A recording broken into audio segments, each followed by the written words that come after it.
ইরানের সঙ্গে সমঝোতা চূড়ান্ত দাবি করছেন আমেরিকার প্রেসিডেন্ট ডোনাল্ড ট্রাম্প। হরমুজ প্রণালীও দ্রুত খুলে দেওয়ার আশ্বাস আমেরিকার প্রেসিডেন্টের। জলপথ থেকে অবরোধ তুলে নেওয়া হচ্ছে জানিয়েছে ওয়াশিংটন। ইরানের তরফে আমেরিকার সমঝোতার দাবিকে মান্যতা দেওয়া হয়েছে। ইরান গোটা বিষয়টিকে তাদের জয় হিসেবে দেখছে।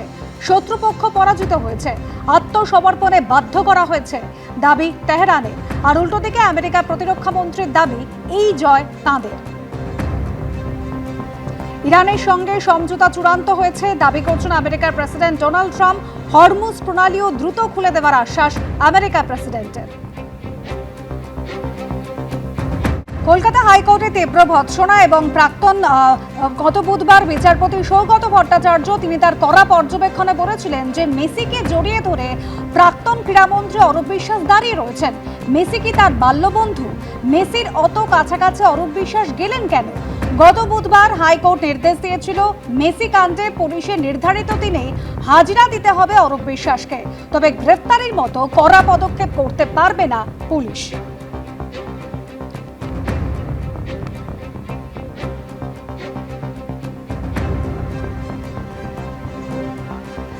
এরা অপরাধ করেছে, বাংলার বদনাম করেছে, সাধারণ মানুষ এতদিন মুখ বন্ধ করেছিল, এখন তারা অভিযোগ জানাচ্ছেন, তদন্ত হচ্ছে।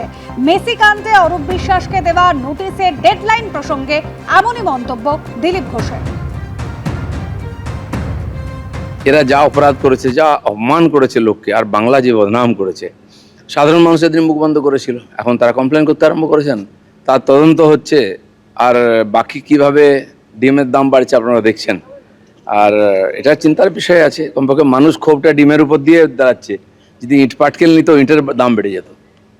প্রাক্তন ক্রীড়ামন্ত্রী অরূপ বিশ্বাস, তাকে মেসি কাণ্ডে এখনো পর্যন্ত 3বার নোটিশ দেওয়া হয়েছে এবং নোটিশ দিয়ে তাকে 48 ঘন্টার সময়সীমা বেঁধে দিয়েছে পুলিশ। প্রাক্তন ক্রীড়ামন্ত্রীকে দেওয়া সেই ডেডলাইন আজই ফুরোচ্ছে। এখনো পর্যন্ত মেসি কাণ্ডে পুলিশের সামনে হাজিরা দেননি অরূপ বিশ্বাস। এর আগে গত 5 এবং 8ই জুন দুদফায় তাকে তলব করা হয়েছিল, কিন্তু প্রাক্তন ক্রীড়ামন্ত্রী তিনি এখনো পর্যন্ত হাজিরা দেননি। হাজিরা না দিয়ে কলকাতা হাইকোর্টে রক্ষা কবচে আবেদনও করেছিলেন অরূপ বিশ্বাস। আর সেই মামলাতে গত বুধবার হাইকোর্টের তীব্র ভৎসনার মুখেও পড়েছিলেন প্রাক্তন ক্রীড়ামন্ত্রী।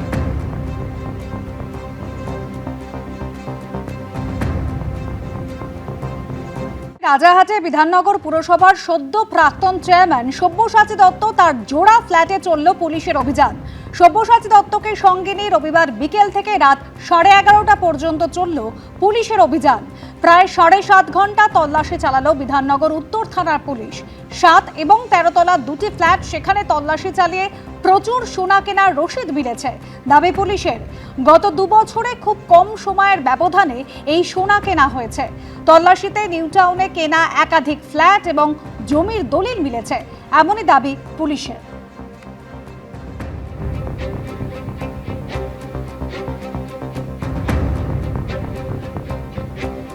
আর তৃণমূলের বিদ্রোহী সাংসদদের এনসিপিআইতে যোগ দেওয়া প্রসঙ্গে দিলীপ ঘোষ বলছেন, পুলিশ প্রশাসন সবাইকে দাবিয়ে রাখা হয়েছিল, পার্টি কর্মীদের সঙ্গেও কৃতদাসের মতন ব্যবহার করা হতো, তারাই দলের থ্রেড কালচারের কথা বলেছেন।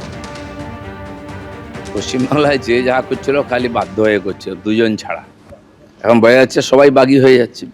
পুলিশ প্রশাসন সবাইকে চেপে রাখা হয়, সাধারণ মানুষ, পার্টির কর্মীরাও ওখানে স্লেভের মতো ব্যবহার করতে আসেন, দাসের মতো। তারা বলেছে থ্রেড কালচার।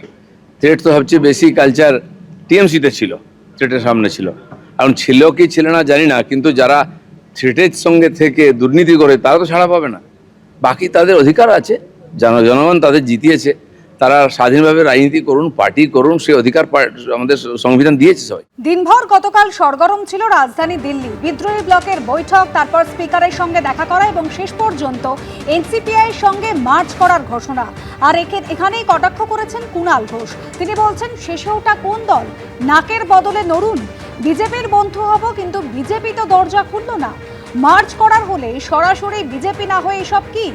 বিজেপিও ওদের নিতে চায় না, শুধু ব্যবহার করছে। এক্স হ্যান্ডেলে পোস্ট করে কটাক্ষ করেছেন কুণাল ঘোষ।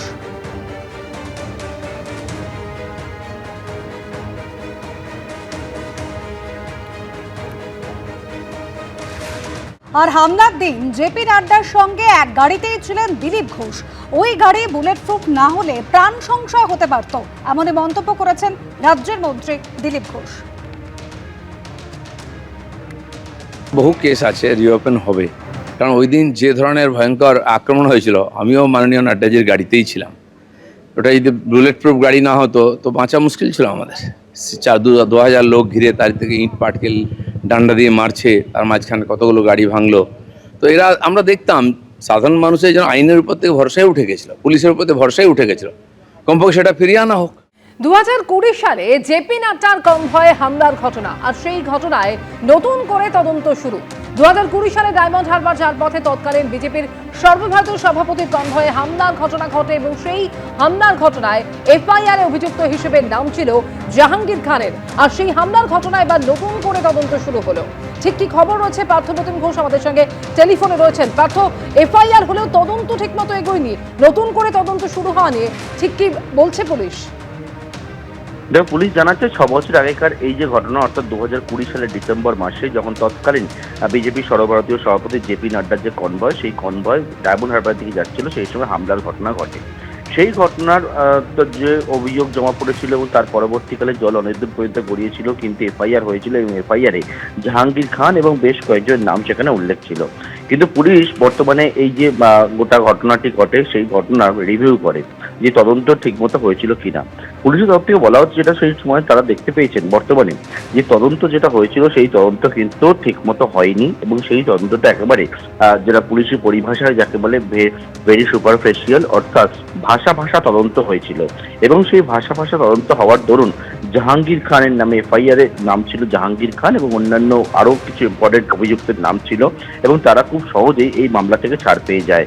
তুমি জানো যে 2020 সালের ডিসেম্বর মাসে 117 নম্বর জাতীয় সড়কের ওপর দিয়ে যখন জেপি নাড্ডার কনভয় যাচ্ছিল ডায়মন্ড হারবারে বিজেপি যেটি কর্মসূচিতে অংশ নেওয়ার জন্য, সেই সময় শিরাকোল সহ বেশ কিছু জায়গায় জেপি নাড্ডার কনভয়ের ওপর হামলার ঘটনা ঘটে। ইট পাথর বাঁশ দিয়ে হামলা চালানো হয়। এমনকি শুধুমাত্র জেপি নাড্ডার কনভয় আক্রান্ত হয় তেমনটা নয়, অন্যান্য যারা বিজেপির নেতৃত্ব যারা ছিলেন সেই কনভয়ের পিছনে তাদের গাড়িতেও কিন্তু ভাঙচুর চলে, হামলার ঘটনা ঘটে।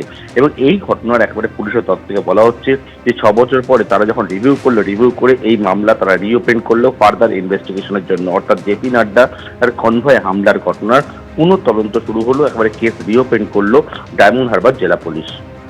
ধন্যবাদ পার্থ।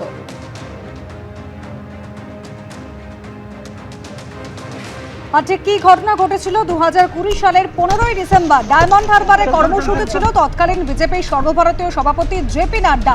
কনভয় এগিয়ে যাচ্ছিল, সেই সময় ইট পাথর বাঁশ নিয়ে তার কনভয় হামলা হয়, ইট বৃষ্টি হয়, কোনো রকমে প্রাণে বেঁচে যান জেপি নাড্ডা। সেই কনভয়ের পিছনে একাধিক বিজেপি কর্মীদের গাড়ির উপরেও হামলা হয়েছিল। আর সেই ঘটনায় এবার পুনঃ তদন্ত শুরু হলো।